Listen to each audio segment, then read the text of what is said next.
क्या वाकई सोनिया गांधी वेश्या थी? क्या वह केजीबी की एजेंट थी? नमस्कार दोस्तों, मैं हूं सौरभ मिश्रा और आप देख रहे हैं ओनली न्यूज 24x7। आज हम एक ऐसे विवादास्पद मुद्दे पर बात करने जा रहे हैं जिस पर मुख्य धारा का मीडिया चर्चा करने से कतराता है। यह मुद्दा है भाजपा नेता और पूर्व सांसद डॉक्टर सुब्रमण्यम स्वामी द्वारा कांग्रेस अध्यक्ष या अध्यक्षा सोनिया गांधी के खिलाफ, जो उस समय थी कांग्रेस अध्यक्षा, अभी नहीं है। जी हां, सोनिया गांधी के खिलाफ लगाए गए गंभीर आरोप का।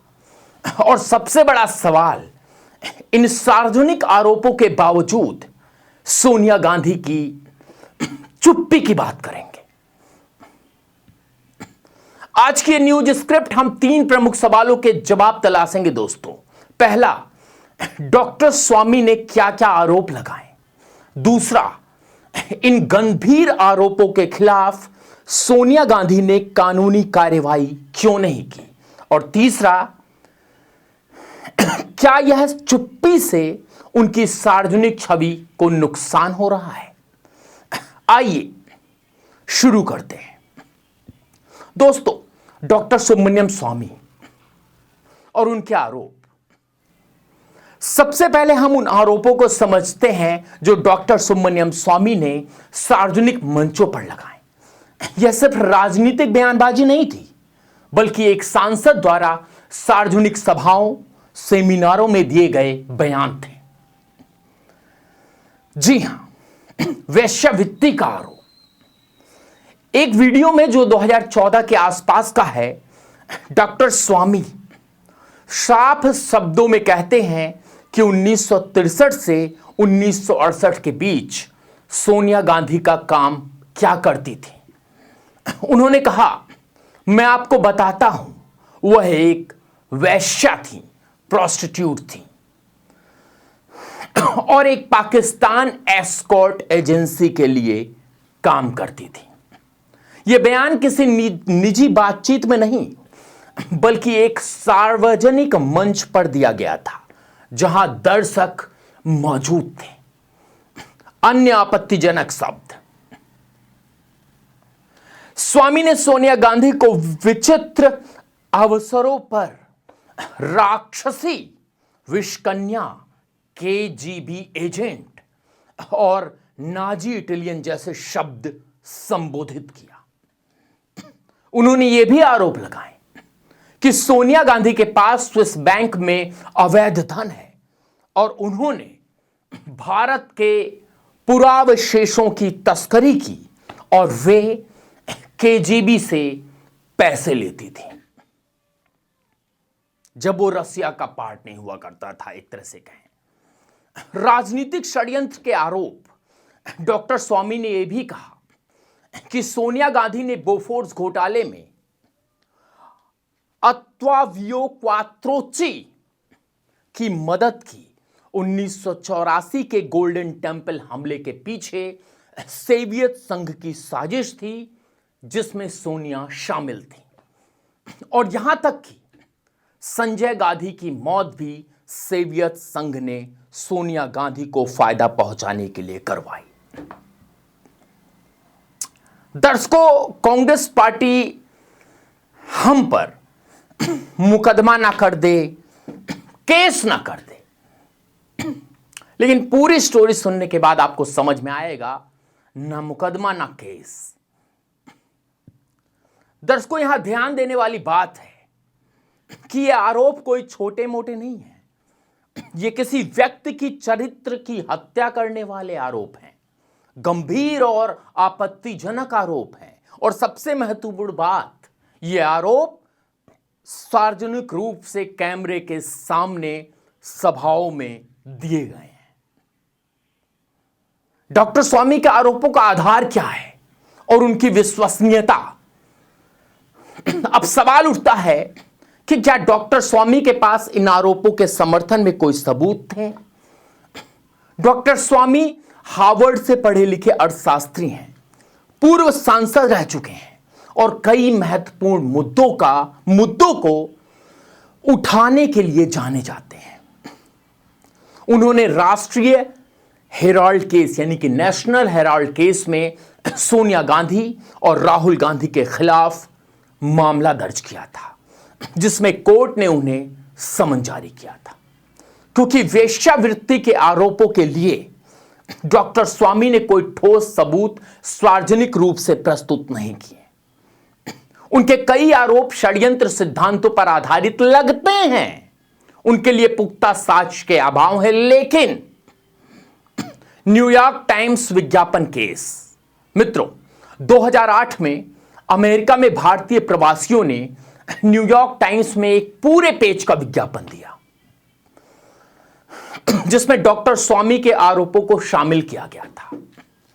अमेरिका में कांग्रेस पार्टी की इकाई ने $200 मिलियन का मानहानि का मुकदमा दायर किया। लेकिन यहां दिलचस्प मोड़ आता है, सोनिया गांधी ने गवाह बनने और जिरह का सामना करने से इनकार कर दिया।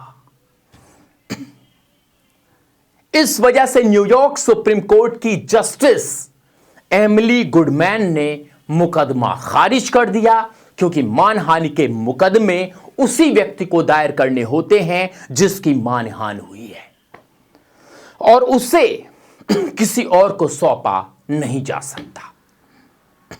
क्या आकलन लगाएं? एक एक महत्वपूर्ण बिंदु है जिसे यह बात हम विस्तार से बात करेंगे दोस्तों। शायद ही कोई मीडिया बात करता है। सोनिया गांधी की चुप्पी क्या एक रहस्यमय पहेली है? दर्शकों, दोस्तों, मित्रों, अब हम उस सबसे महत्वपूर्ण सवाल पर आते हैं जो हर भारतीय के मन में होना चाहिए। आपके भी होगा, हमारे भी है। डॉक्टर स्वामी जैसे वरिष्ठ राजनेता सार्वजनिक मंचों से इतने गंभीर, अपमानजनक और चरित्र हनन करने वाले आरोप लगाते हैं तो सोनिया गांधी ने इनके खिलाफ मानहानि का केस क्यों नहीं दायर किया? भारतीय कानून के तहत मानहानि एक गंभीर अपराध है। भारतीय दंड संहिता की धारा 499 और 500 के तहत मानहानि के लिए 2 साल तक की सजा और जुर्माना हो सकता है और जुर्माने की राशि कोई तय नहीं है।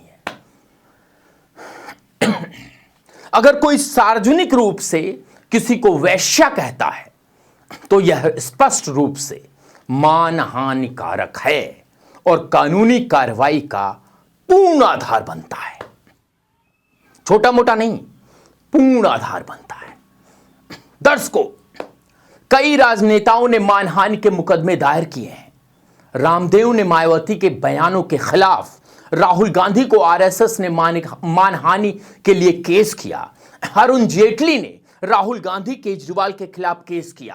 अर्थात राजनेता अक्सर मानहानि के मुकदमे दायर करते हैं जब उनके खिलाफ आरोप लगाए जाते हैं। लेकिन सोनिया गांधी ने ऐसा क्यों नहीं किया? क्यों? संभावित कारण और विश्लेषण कानूनी विशेषज्ञ स्ट्रेटजिक इफेक्ट की बात करते हैं।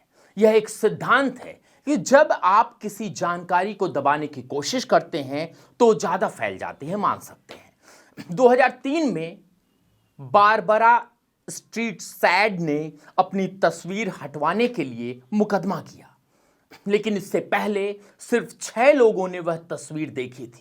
मुकदमे के बाद 4 लाख से ज्यादा लोगों ने वेबसाइट विजिट की।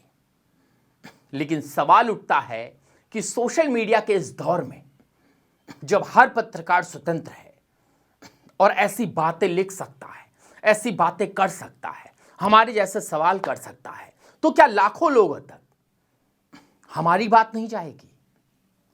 शायद सोनिया गांधी की रणनीति यह रही हो कि इन आरोपों को नजरअंदाज करके वे उन्हें मार देना चाहती हैं या फिर मरने देना चाहती हैं। लेकिन यह रणनीति काम नहीं आ रही है क्योंकि ये वीडियो आज भी इंटरनेट पर वायरल होते रहते हैं। जी हां दर्शकों, यह तर्क कमजोर है क्योंकि गांधी परिवार के पास पर्याप्त संसाधन है, शीर्ष वकील और राजनीतिक प्रभाव है। राम जेठमलानी जैसे वरिष्ठ वकील ने तो मुफ्त में उनका बचाव करने की पेशकश भी की थी। हालांकि राम जेठमलानी अब हमारे बीच नहीं रहे। सोनिया गांधी को सबूतों का डर है। अब यह एक विवादास्पद बिंदु है, लेकिन हमें इस पर विचार करना होगा। न्यूयॉर्क के मुकदमे में सोनिया ने गवाह बनने से इनकार कर दिया। स्विस मैगजीन स्विज़र इलस्ट्रेट ने 1991 में राजीव गांधी के स्विस बैंक खाते के बारे में लिखा, लेकिन ना सोनिया गांधी और ना राहुल गांधी ने कभी मैगजीन को शूट किया। क्या संभव है कि कानूनी लड़ाई के जिरह और सबूतों के दौरान कुछ असुविधाजनक सच्चाइयां सामने आ सकती हैं? यह सिर्फ एक सवाल है जो उठना स्वाभाविक है। जी हां दोस्तों, सोनिया गांधी की छवि पर प्रभाव अब सबसे महत्वपूर्ण सवाल है। क्या इन आरोपों और चुप्पी से सोनिया गांधी की सार्वजनिक छवि को नुकसान नहीं हो रहा है? जवाब है हां, निश्चित रूप से।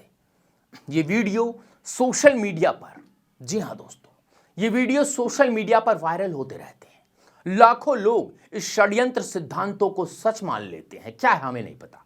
जब कोई आधिकारिक खंडन या कानूनी जवाब नहीं आता तो लोग अपने निष्कर्ष निकाल लेते हैं। आप भी कमेंट्स बॉक्स में निकाल सकते हैं। राजनीतिक विरोधी इस चुप्पी को मौन स्वीकृति के रूप में प्रस्तुत करते हैं। मौन स्वीकृति क्या होती है दोस्तों? मौन स्वीकृति सोशल मीडिया पर बार डांसर, इटालियन कुत्री जैसे हैशटैग ट्रेंड करते हैं। यह सोनिया गांधी के व्यक्तिगत प्रतिष्ठा के साथ साथ कांग्रेस पार्टी की छवि को भी नुकसान पहुंचाता है कि नहीं? कमेंट्स बॉक्स में लिखिए। और हमारा स्टैंड, हमारा सवाल है, और हमारा सवाल उठाना हमारा कर्तव्य भी है। दर्शकों, यहां हम स्पष्ट करना चाहते हैं, हम यह नहीं कह रहे हैं कि सोनिया गांधी वेश्यावृत्ति में शामिल थी। यह एक बेहद गंभीर और अपमानजनक आरोप है, जिसके लिए ठोस सबूतों की आवश्यकता है। डॉक्टर स्वामी ने ऐसे सबूत सार्वजनिक रूप से प्रस्तुत नहीं किए, लेकिन यह एक बड़ा, लेकिन एक तरह से कहें कि सच है जिसका जवाब देना चाहिए। पहला कारण ये आरोप सार्वजनिक मंचों पर लगाए गए हैं। एक सांसद ने कैमरे के सामने दर्शकों के बीच ये बात कही है। यह निजी बातचीत नहीं है। जी हां, यह कोई निजी बातचीत नहीं है दोस्तों। दूसरा कारण, सोनिया गांधी सिर्फ एक निजी नागरिक नहीं है, वे कांग्रेस पार्टी की अध्यक्ष रह चुकी हैं, संसदीय पार्टी की अध्यक्षा रह चुकी हैं और यूपीए सरकार में सबसे शक्तिशाली व्यक्तित्व मानी जाती थी। लेकिन सार्वजनिक पद पर रहने वाले लोगों की जवाबदेही अधिक होती है। जी हां, और तीसरा कारण, इस चुप्पी से उनकी छवि लगातार खराब हो रही है। देश की जनता को सच जानने का अधिकार है। अगर आरोप झूठे हैं तो कानूनी तरीके से इसे साबित करना चाहिए। अगर सच्चाई कुछ और है तो यह भी सामने आना चाहिए। निष्कर्ष पर चले दोस्तों, तो सच जानना जनता का हक है। दर्शकों, आज की इस पूरी वीडियो में हमने 3 महत्वपूर्ण बिंदुओं को कवर किया। पहला, डॉक्टर सुब्रमण्यम स्वामी ने सोनिया गांधी के खिलाफ बेहद गंभीर और आपत्तिजनक आरोप लगाए, जिसमें वेश्यावृत्ति आरोप सबसे विवादास्पद है। उनके अनुसार 1963 से 1968 के बीच सोनिया गांधी एक पाकिस्तानी एस्कॉर्ट एजेंसी के लिए काम करती थी। यह आरोप सार्वजनिक मंचों पर लगाया गया था और तमाम बातें हमने बोली। नंबर 2, सोनिया गांधी ने इन गंभीर आरोपों के खिलाफ कोई मानहानि का केस दायर नहीं किया। न्यूयॉर्क में भी जब कांग्रेस की ओर से केस दायर किया गया तो उन्होंने गवाह बनने से इनकार कर दिया, जिसके कारण मुकदमा खारिज हो गया। यह चुप्पी रहस्यमय है और सवाल उठाती है। और तीसरा, इस चुप्पी से सोनिया गांधी की सार्वजनिक छवि को लगातार नुकसान हो रहा है। सोशल मीडिया पे आरोप वायरल होते रहते हैं और बिना किसी आधिकारिक खंडन के लोग अपने निष्कर्ष निकाल रहे हैं।